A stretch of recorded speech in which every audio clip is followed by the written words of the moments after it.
Section 20.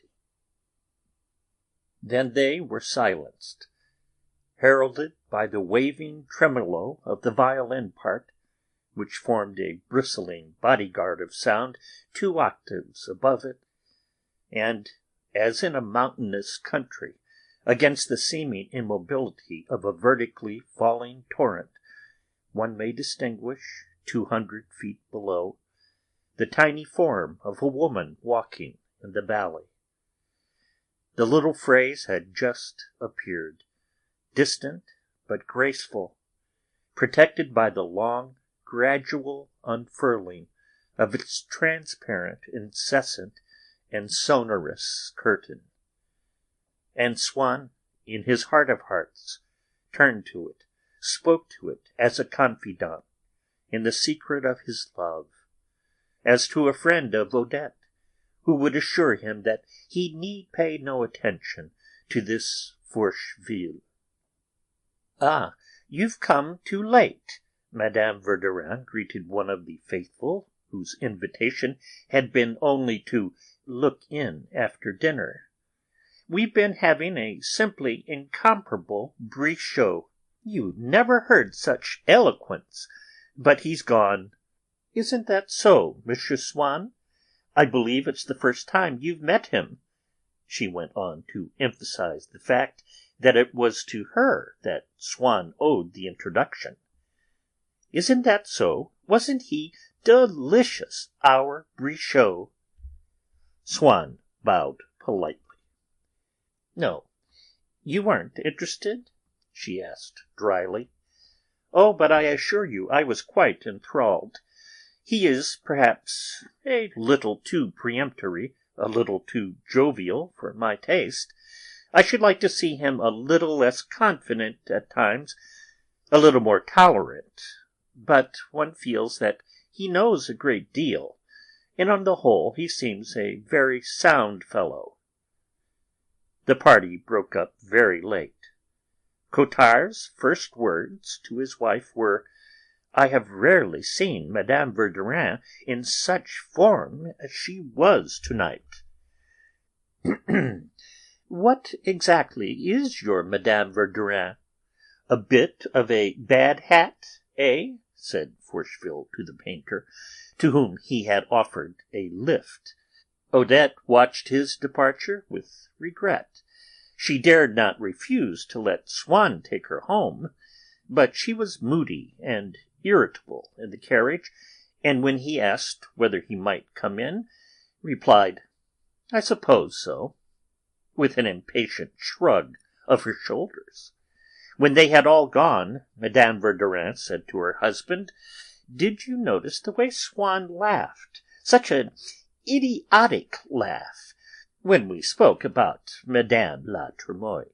She had remarked more than once how Swann and Forcheville suppressed the particle de before that lady's name, never doubting that it was done on purpose to show that they were not afraid of a title.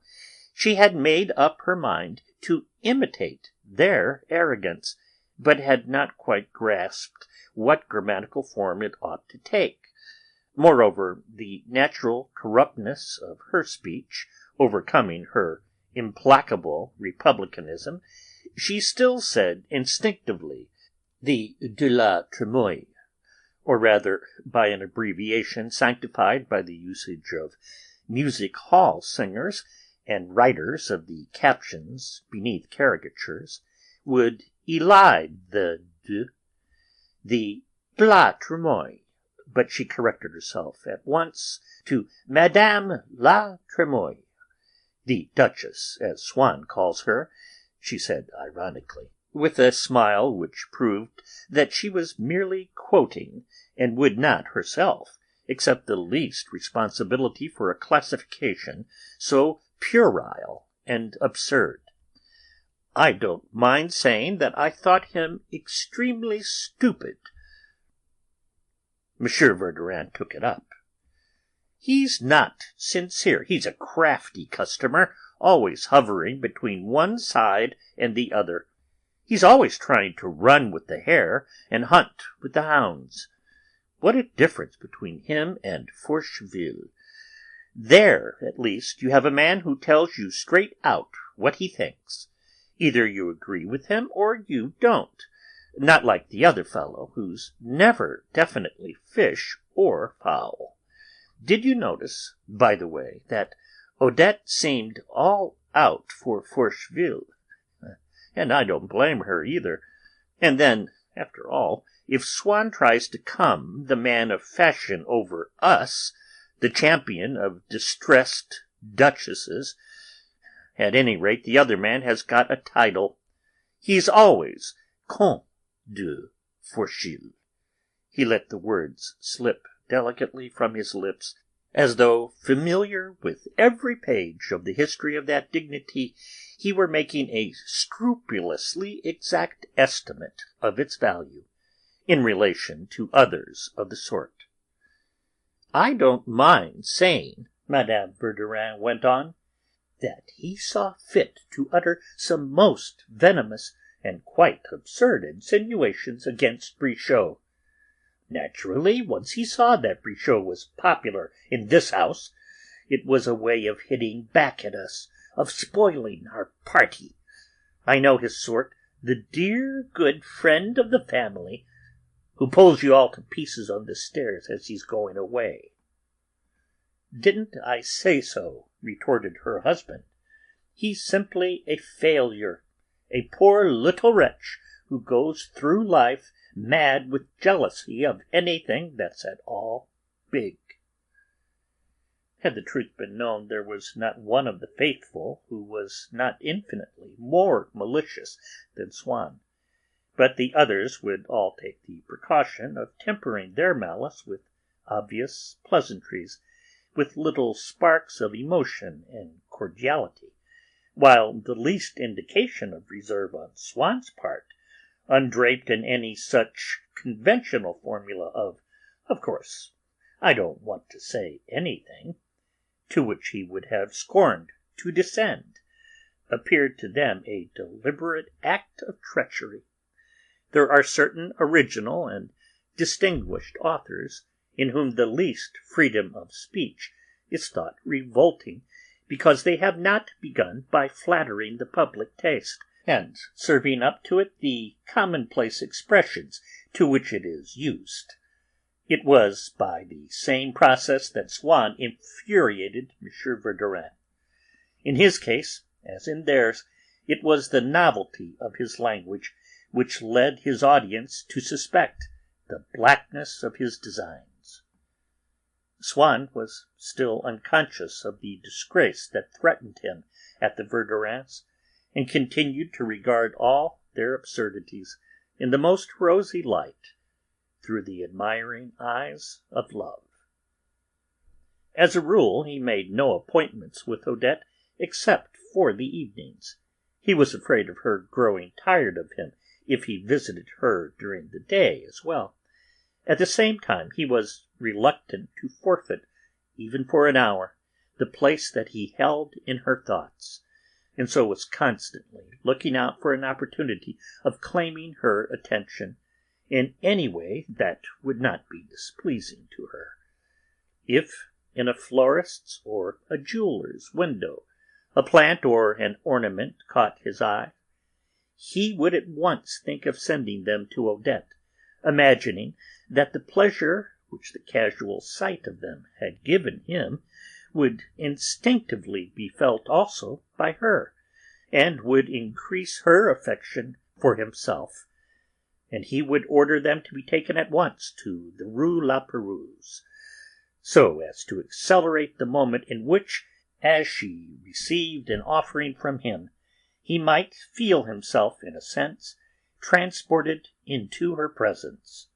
He was particularly anxious always that she should receive these presents before she went out for the evening, so that her sense of gratitude towards him might give additional tenderness to her welcome when he arrived at the Verdurins, might even, for all he knew, if the shopkeeper made haste, bring him a letter from her before dinner, or herself, in person, upon his doorstep, come on a little extraordinary visit of thanks.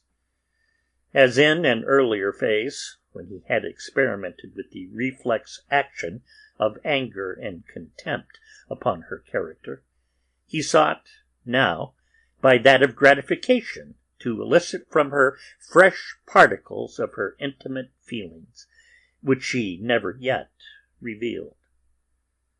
Often she was embarrassed by lack of money, and under pressure from a creditor would come to him for assistance. He enjoyed this, as he enjoyed everything which could impress Odette with his love for herself, or merely with his influence, with the extent of the use that she might make of him. Probably, if anyone had said to him at the beginning, "It's your position that attracts her," or at this stage, "It's your money that she really is in love with," he would not have believed the suggestion, nor would he have been greatly distressed by the thought that people supposed her to be attached to him, that people felt them to be united by any ties so binding as those of snobbishness or wealth. But even if he had accepted the possibility, it might not have caused him any suffering to discover that Odette's love for him was based on a foundation more lasting than mere affection, or any attractive qualities which she might have found in him, on a sound commercial interest, an interest which would postpone forever the fatal day on which she might be tempted to bring their relations to an end. For the moment, while he lavished presents upon her and performed all manner of services, he could rely on advantages not contained in his person or in his intellect, could forego the endless killing effort to make himself attractive, and this delight in being a lover, in living by love alone, of the reality of which he was inclined to be doubtful, the price which, in the long run, he must pay for it, as a dilettante in immaterial sensations, enhanced its value in his eyes, as one sees people who are doubtful whether the sight of the sea and the sound of its waves are really enjoyable, become convinced that they are, as also of the rare quality and absolute detachment of their own taste, when they have agreed to pay several pounds a day for a room in a hotel from which that sight and that sound may be enjoyed.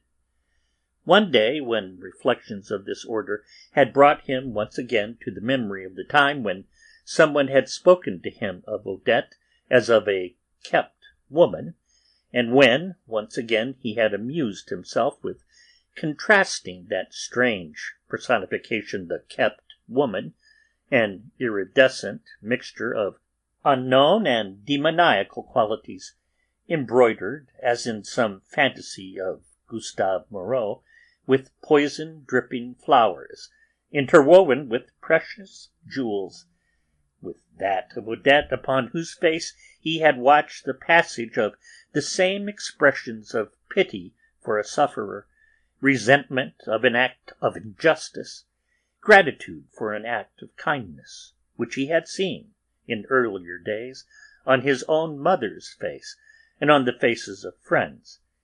That Odette, whose conversation had so frequently turned on the things that he himself knew better than anyone, his collections, his room, his old servant, his banker, who kept all his title deeds and bonds, the thought of the banker reminded him that he must call on him shortly to draw some money. And, indeed, if during the current month he were to come less liberally to the aid of Odette in her financial difficulties than in the month before, when he had given her 5,000 francs, if he refrained from offering her a diamond necklace for which she longed, he would be allowing her admiration for his generosity to decline. That gratitude which had made him so happy, and would even be running the risk of her imagining that his love for her, as she saw its visible manifestations grow fewer, had itself diminished.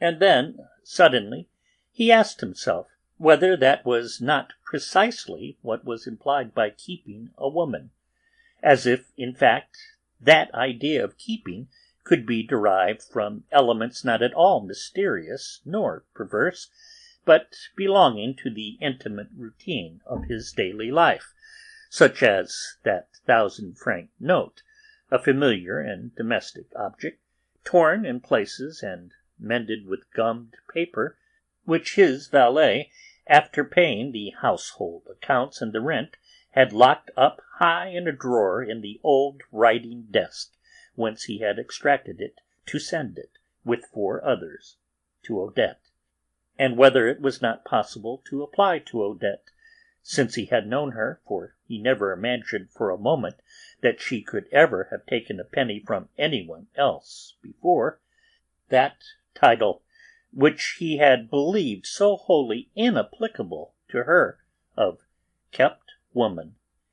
He could not explore the idea further, for a sudden access of that mental lethargy which was with him congenital, intermittent, and providential, happened at that moment to extinguish every particle of light in his brain, as instantaneously as, at a later period when electric lighting had been everywhere installed, it became possible, merely by fingering a switch, to cut off all the supply of light from a house.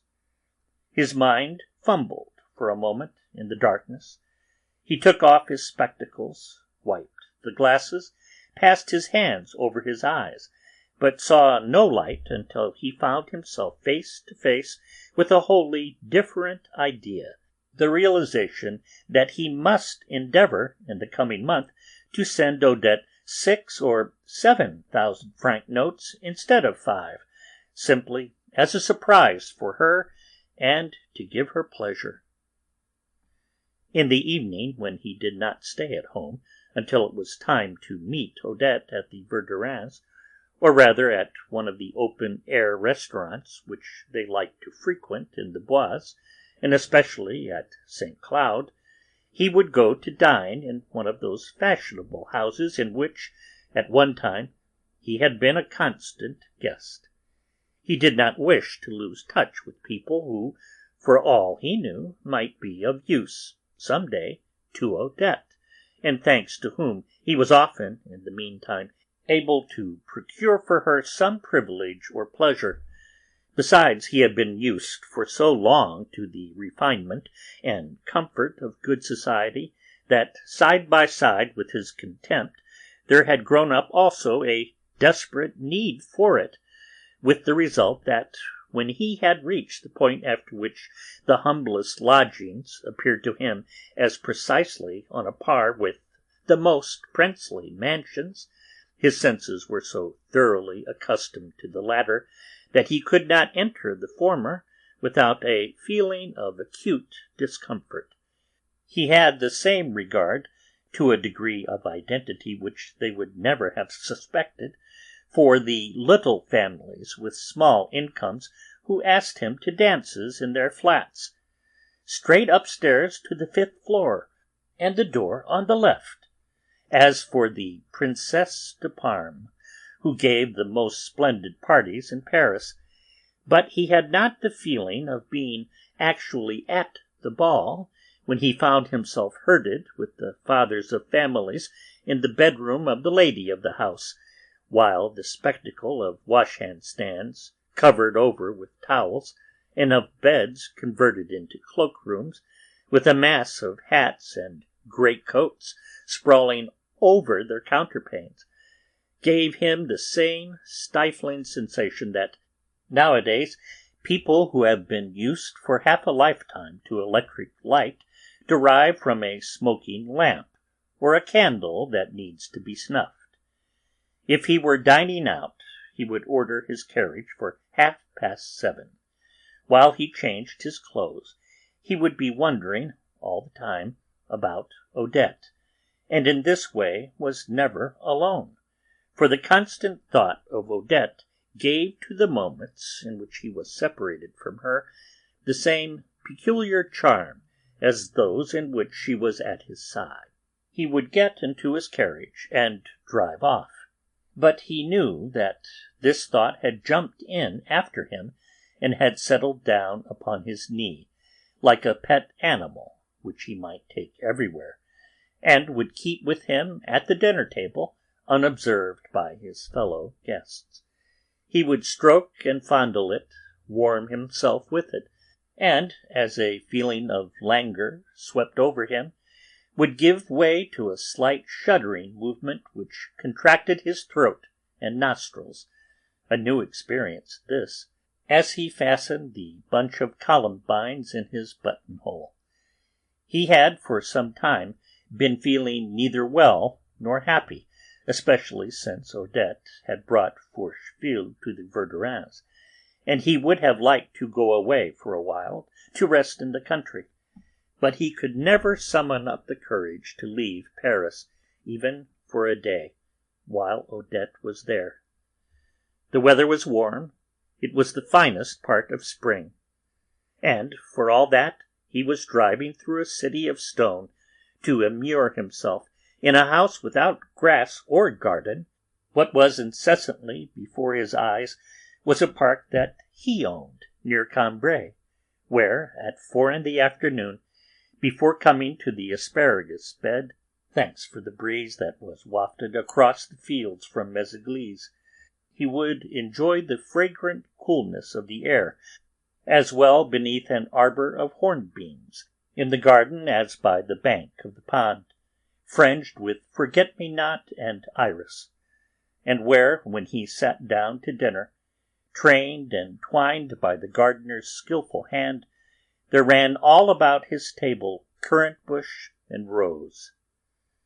After dinner, if he had an early appointment in the Bois or at St. Cloud, he would rise from table and leave the house so abruptly, especially if it threatened to rain, and so to scatter the faithful before their normal time, that on one occasion the Princesse des Laumes, at whose house dinner had been so late that Swann had left before the coffee came in, to join the Verdurins on the island in the Bois, observed, "Really, if Swann were 30 years older, and had diabetes, there might be some excuse for his running away like that. He seems to look upon us all as a joke." He persuaded himself that the springtime charm, which he could not go down to Cambrai to enjoy, he would find at least on the Aie de Seine or at St. Cloud.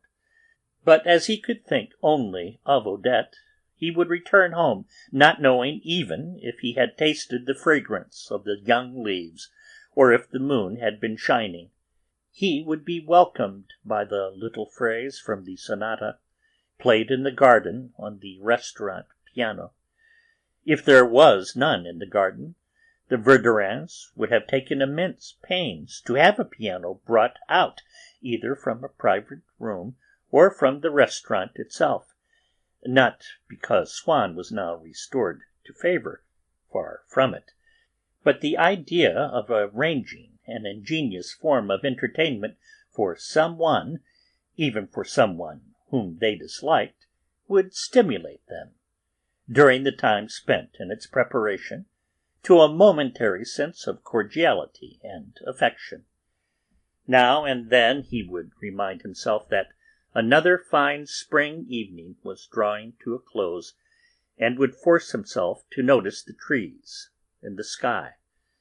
But the state of excitement into which Odette's presence never failed to throw him, added to a feverish ailment which, for some time now, had scarcely left him, robbed him of that sense of quiet and comfort which is an indispensable background to the impressions that we derive from nature. One evening, when Swann had consented to dine with the Verdurins, and had mentioned during dinner that he had to attend, next day, the annual banquet of an old comrades' association, Odette had at once exclaimed across the table, in front of everyone, in front of Forcheville, who was now one of the faithful, in front of the painter, in front of Cottard. "Yes, I know you have your banquet tomorrow. I shan't see you then till I get home. Don't be too late."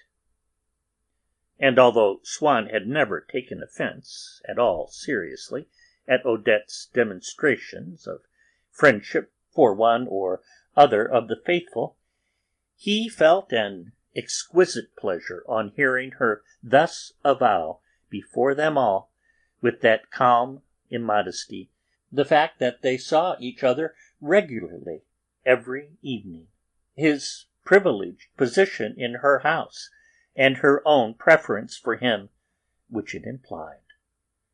It was true that Swann had often reflected that Odette was in no way a remarkable woman, and in the supremacy which he wielded over a creature so distinctly inferior to himself, there was nothing that especially flattered him when he heard it proclaimed to all the faithful. But since he observed that to several other men than himself, Odette seemed a fascinating and desirable woman, the attraction which her body held for him had aroused a painful longing to secure the absolute mastery of even the tiniest particles of her heart, and he had begun to attach an incalculable value to those moments passed in her house in the evenings, when he held her upon his knee, made her tell him what she thought about this or that, and counted over that treasure to which, alone of all his earthly possessions, he still clung. And so, after this dinner, drawing her aside, he took care to thank her effusively, seeking to indicate to her by the extent of his gratitude the corresponding intensity of the pleasures which was in her power to bestow on him, the supreme pleasure being to guarantee him immunity for as long as his love should last and he remain vulnerable from the assaults of jealousy. When he came away from his banquet the next evening, it was pouring rain, and he had nothing but his Victoria. A friend offered to take him home in a closed carriage, and as Odette, by the fact of her having invited him to come, had given him an assurance that she was expecting no one else, he could, with a quiet mind and an untroubled heart, rather than set off thus in the rain, have gone home and to bed. But perhaps if she saw that he seemed not to adhere to his resolution to end every evening, without exception, in her company, she might grow careless and fail to keep free for him just the one evening on which he particularly desired it. It was after 11 when he reached her door, and as he made his apology for having been unable to come away earlier, she complained that it was indeed very late. The storm had made her unwell, her head ached, and she warned him that she would not let him stay longer than half an hour, that at midnight she would send him away. A little while later she felt tired and wished to sleep. "No cattleya tonight, then?" he asked. "And I've been looking forward so to a nice little cattleya." But she was irresponsive, saying nervously, "No, dear, no cattleya tonight. Can't you see I'm not well? It might have done you good, but I won't bother you." She begged him to put out the light before he went. He drew the curtains close round her bed and left her. But when he was in his own house again, the idea suddenly struck him that perhaps Odette was expecting someone else that evening, that she had merely pretended to be tired, that she had asked him to put the light out only so that he should suppose that she was going to sleep, that the moment he had left the house she had lighted it again, and had reopened her door to the stranger who was to be her guest for the night. He looked at his watch. It was about an hour and a half since he had left her. He went out, took a cab, and stopped it close to her house, in a little street running at right angles to that other street which lay at the back of her house, and along which he used to go sometimes to tap upon her bedroom window for her to let him in. He left his cab. The streets were all deserted and dark. He walked a few yards and came out almost opposite her house.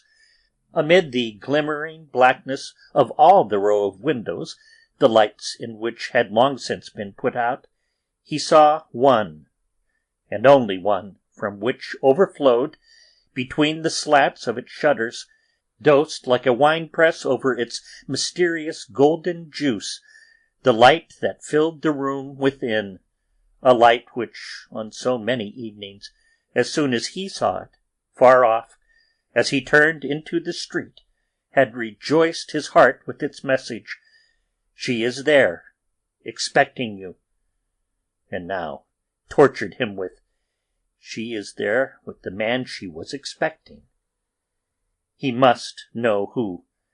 He tiptoed along by the wall until he reached the window, but between the slanting bars of the shutters he could see nothing.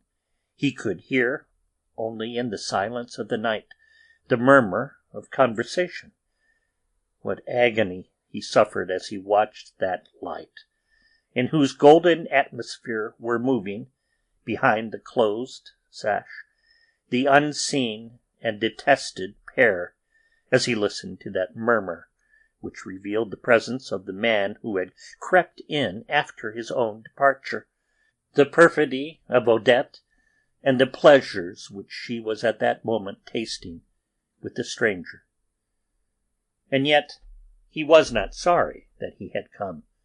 The torment which had forced him to leave his house had lost its sharpness when it lost its uncertainty, now that Odette's other life, of which he had had, at that first moment, a sudden helpless suspicion, was definitely there, almost within his grasp, before his eyes, in the full glare of the lamplight, caught and kept there, an unwitting prisoner, in that room into which, when he would, he might force his way to surprise and seize it, or rather he would tap upon the shutters, as he had often done when he had come there very late, and by that signal Odette would at least learn that he knew, that he had seen the light, and had heard the voices, while he himself, who a moment ago had been picturing her as laughing at him,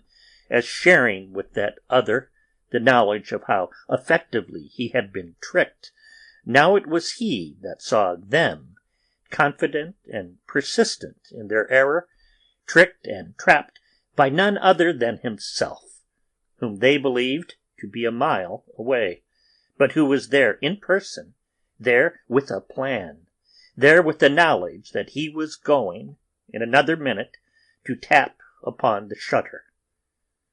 And perhaps what he felt, almost an agreeable feeling, at that moment, was something more than relief at the solution of a doubt, at the soothing of a pain, was an intellectual pleasure.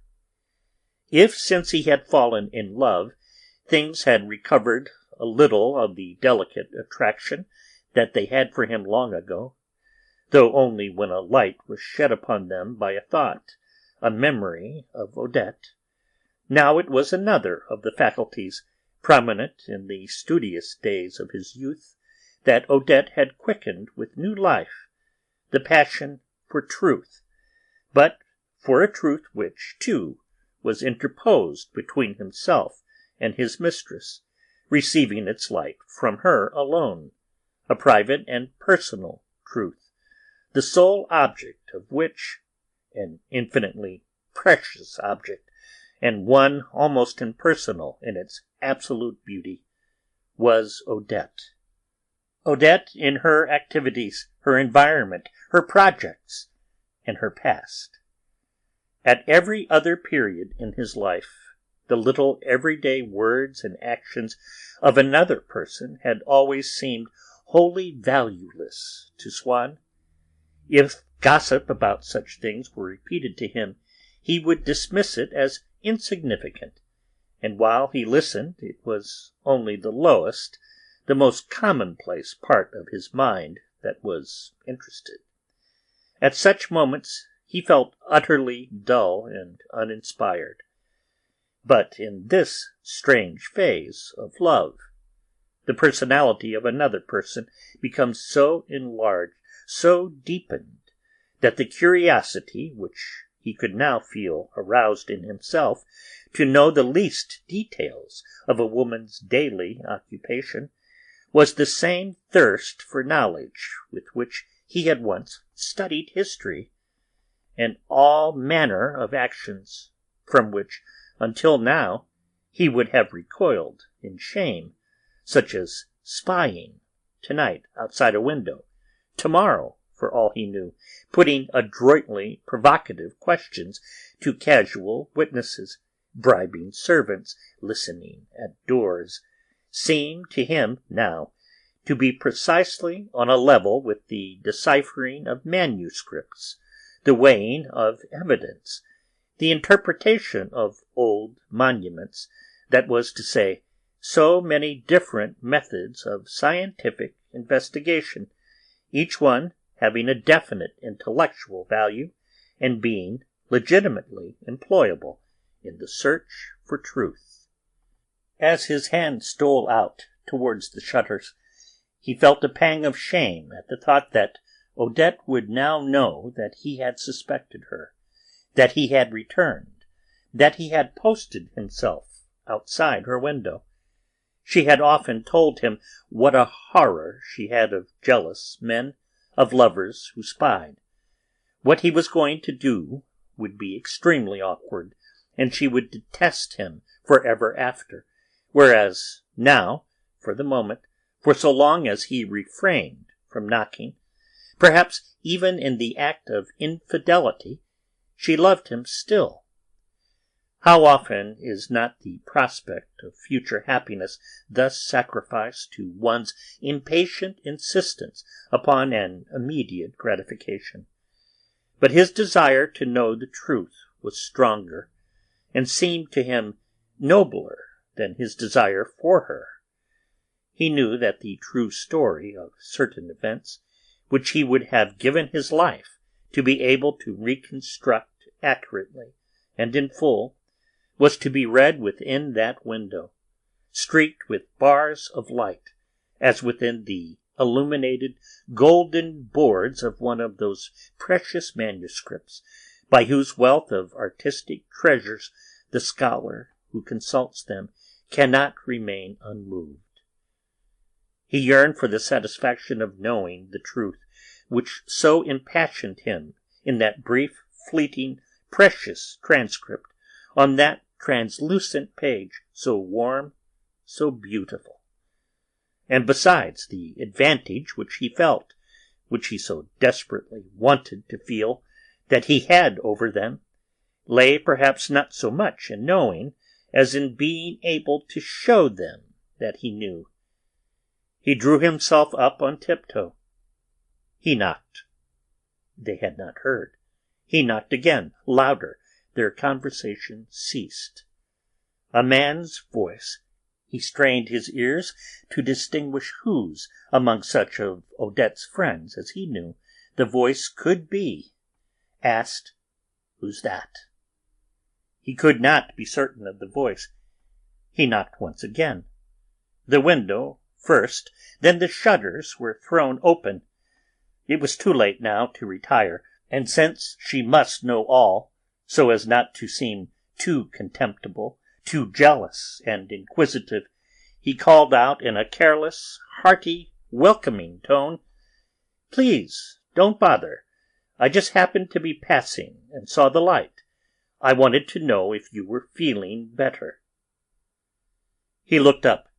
2 old gentlemen stood facing him in the window, one of them with a lamp in his hand, and beyond that he could see into the room, a room that he had never seen before.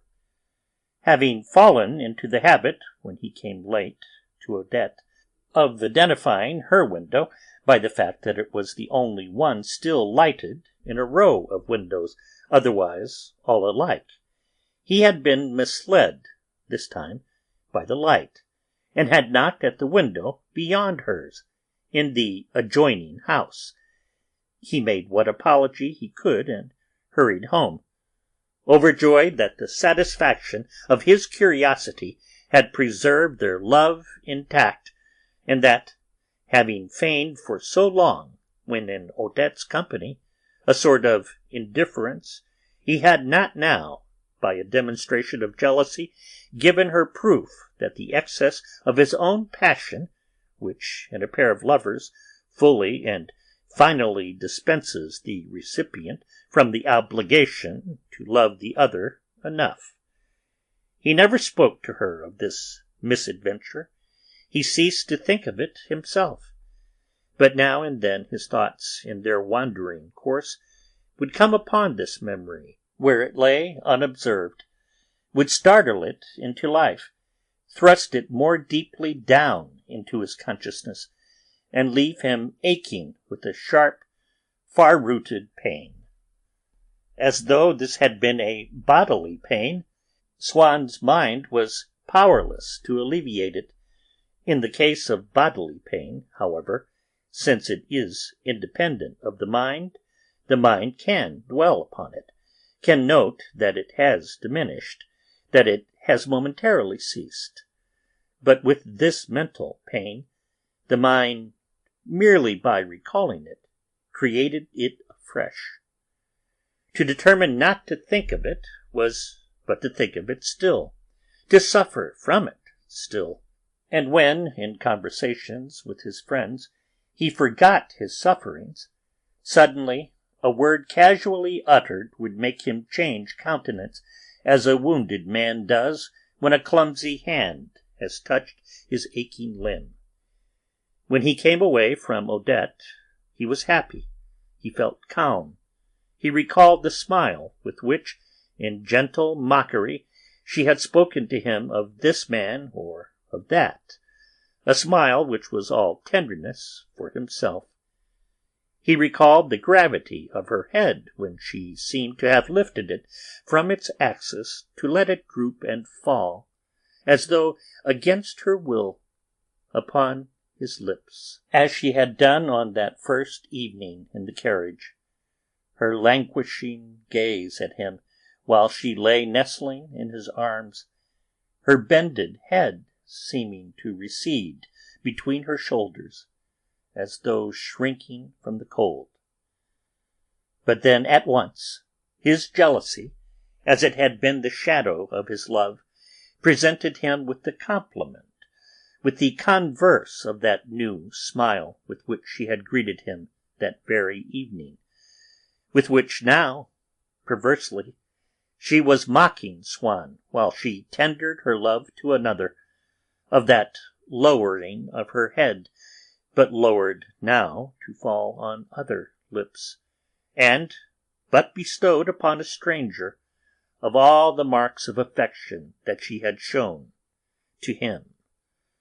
And all these voluptuous memories which he bore away from her house were, as one might say, but so many sketches, rough plans, like the schemes of decoration which a designer submits to one in outline, enabling Swann to form an idea of the various attitudes, aflame or faint with passion, which she was capable of adopting for others, with the result that he came to regret every pleasure that he tasted in her company, every new caress that he invented, and had been so imprudent as to point out to her how delightful it was, every fresh charm that he found in her, for he knew that a moment later they would go to enrich the collection of instruments in his secret torture chamber. A fresh turn was given to the screw when Swann recalled a sudden expression which he had intercepted a few days earlier, and for the first time in Odette's eyes. It was after dinner at the Verdurins'.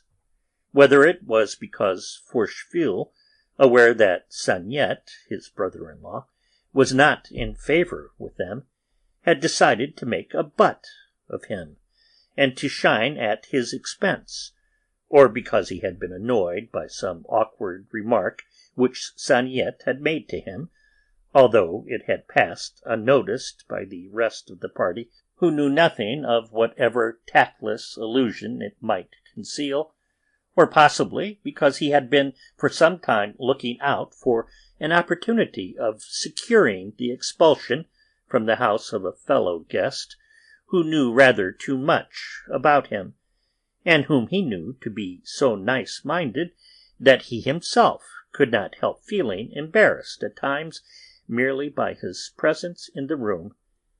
Forcheville replied to Saniette's tactless utterance with such a volley of abuse, going out of his way to insult him, emboldened, the louder he shouted, by the fear, the pain, the entreaties of his victim, that the poor creature, after asking Madame Verdurin whether he should stay, and receiving no answer, had left the house in stammering confusion and with tears in his eyes.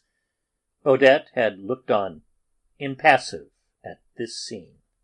But when the door had closed behind Saniette, she had forced the normal expression of her face down, as the saying is, by several pegs, so as to bring herself on the same level of vulgarity as Forcheville. Her eyes had sparkled with a malicious smile of congratulation upon his audacity, of ironical pity for the poor wretch who had been its victim. She had darted at him a look of complicity in the crime, which so clearly implied, "That's finished him off, or I'm very much mistaken. Did you see what a fool he looked? He was actually crying." That Forcheville, when his eyes met hers, sobered in a moment from the anger, or pretended anger with which he was still flushed, smiled as he explained, "He need only have made himself pleasant, and he'd have been here still. A good scolding does a man no harm at any time." One day, when Swann had gone out early in the afternoon to pay a call, and had failed to find the person at home whom he wished to see, it occurred to him to go, instead, to Odette, at an hour when, although he never went to her house then as a rule, he knew that she was always at home, resting or writing letters until tea-time, and would enjoy seeing her for a moment, if it did not disturb her. The porter told him that he believed Odette to be in. Swann rang the bell, thought that he heard a sound, that he heard footsteps, but no one came to the door. Anxious and annoyed, he went around to the other little street at the back of her house, and stood beneath her bedroom window. The curtains were drawn, and he could see nothing. He knocked loudly upon the pane. He shouted. Still no one came. He could see that the neighbours were staring at him. He turned away, thinking that, after all, he had perhaps been mistaken in believing that he heard footsteps, but he remained so preoccupied with the suspicion that he could turn his mind to nothing else. After waiting for an hour, he returned. He found her at home.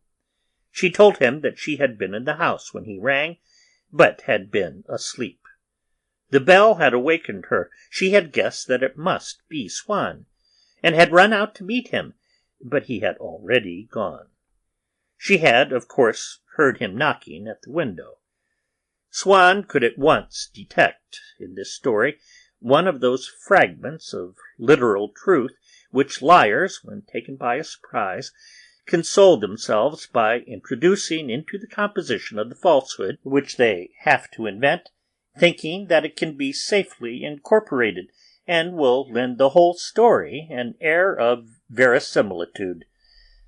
It was true that, when Odette had just done something which she did not wish to disclose, she would take pains to conceal it in a secret place in her heart. But as soon as she found herself face to face with the man to whom she was obliged to lie, she became uneasy. All her ideas melted like wax before a flame. Her inventive and her reasoning faculties were paralyzed. She might ransack her brain, but would find only a void. Still, she must say something, and there lay within her reach precisely the fact which she had wished to conceal, which, being the truth, was the one thing that had remained. She broke off from it a tiny fragment, of no importance in itself, assuring herself that, after all, it was the best thing to do, since it was a detail of the truth, and less dangerous, therefore, than a falsehood. At any rate, this is true, she said to herself. That's always something to the good. He may make inquiries. He will see that this is true. It won't be this, anyhow. That will give me away.